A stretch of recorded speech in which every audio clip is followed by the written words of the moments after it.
Gopi Manchurian. வாங்க எப்படி செய்யுதுன்னு பார்க்கலாம். அதுக்கு முன்னாடி இந்த சேனல் புதுசாக இருக்குங்க சப்ஸ்கிரைப் பண்ணுங்கள், லைக் பண்ணிட்டு மறக்காமல் பெல் பட்டன் எடுத்துங்க. முதல்ல இப்போ நம்ம காலிஃப்ளவர் சுடுதலில் போட்டு எடுத்து வச்சுருக்கேன். இப்போ நம்ம ஒரு அரை ஸ்பூன் அளவுக்கு சால்ட் யூஸ் பண்ணிக்கலாம். 2 டேபிள் ஸ்பூன் மைதா மாவு,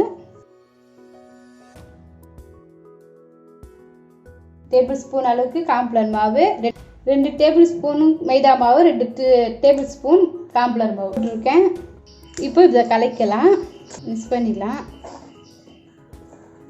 ரெண்டுமே சமமாக நான் போட்டிருக்கேன்.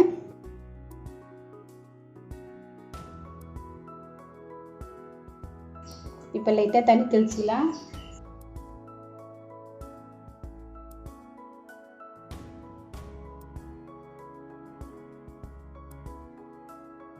இப்போ கொஞ்சம் மிளகுத்தூள் போட்டுக்கலாம். 1 டீஸ்பூன் அளவுக்கு மிளகுத்தூள்.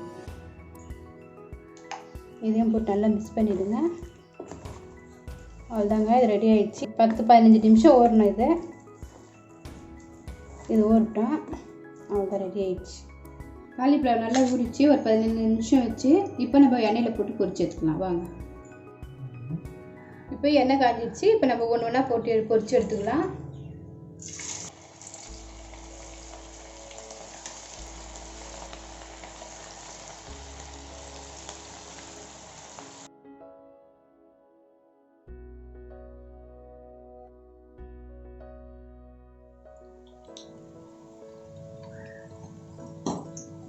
நம்ம ஊற வச்சது எல்லாம் நல்லா இதுவாகிடுச்சு பாருங்கள். இந்த மாதிரி வரணும். இப்போ இதை எடுத்துடலாம். மாவு கார்ன்ஃப்ளவர் மாவு மைதா மாவுலாம் போட்டிருக்கோம். அதெல்லாம் நல்லா சேர்ந்து ஒன்றா ஒட்டியிருக்கு. எண்ணெய் நான் ஏற்கனவே பொரிச்சு வச்ச எண்ணெயில் தான் செய்ய போகிறேன். அதில் கொஞ்சம் எண்ணெய் எடுத்துகிட்டு கொஞ்சம் 2 டீஸ்பூன் அளவுக்கு எண்ணெய் ஊற்றி வச்சுருக்கேன்.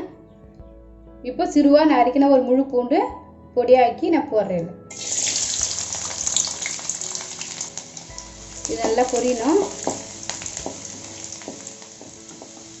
இப்போ நான் அரை குடமிளகாய் இது மாதிரி நீட்டாக கட் பண்ணி வச்சுருக்கேன். அதையும் போட்டுக்கலாம்.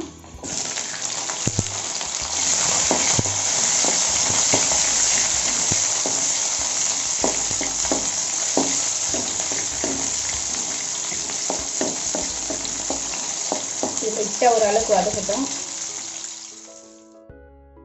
1 table spoon chilli socks, tomato ketchup இது அதை ஊற்றுறேன். 1 டேபிள் ஸ்பூன் தான் எல்லாமே. Soya sauce 1 table spoon. இதை நல்லா மிக்ஸ் பண்ணிவிடுங்க.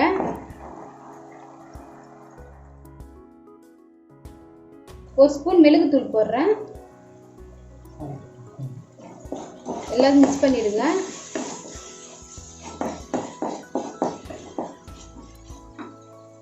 ஒரு ஸ்பூன் அளவுக்கு நான் சால்ட்டு போடுறேன். எல்லாம் போட்டு மிக்ஸ் பண்ணிவிடுங்க. நல்லா வதங்கிட்டு வந்து இருக்குது.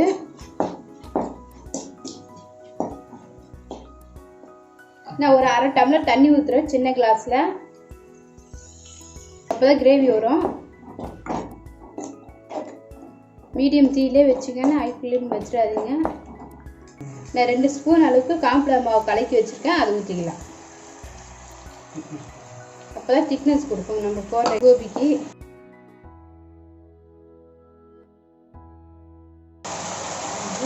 இப்போ நம்ம பொரிச்சு வச்ச கோபி போடுறோம்.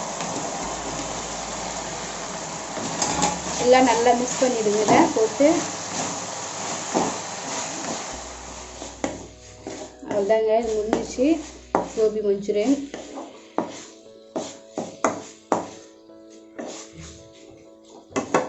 நான் எந்த கலரும் சேர்க்கல, நல்லா இருக்கு வந்துருக்கு. இப்போ நான் பார்ப்பேன் ஸ்டவ். இப்போ கோபி மஞ்சூரியன் ரெடி ஆயிடுச்சு.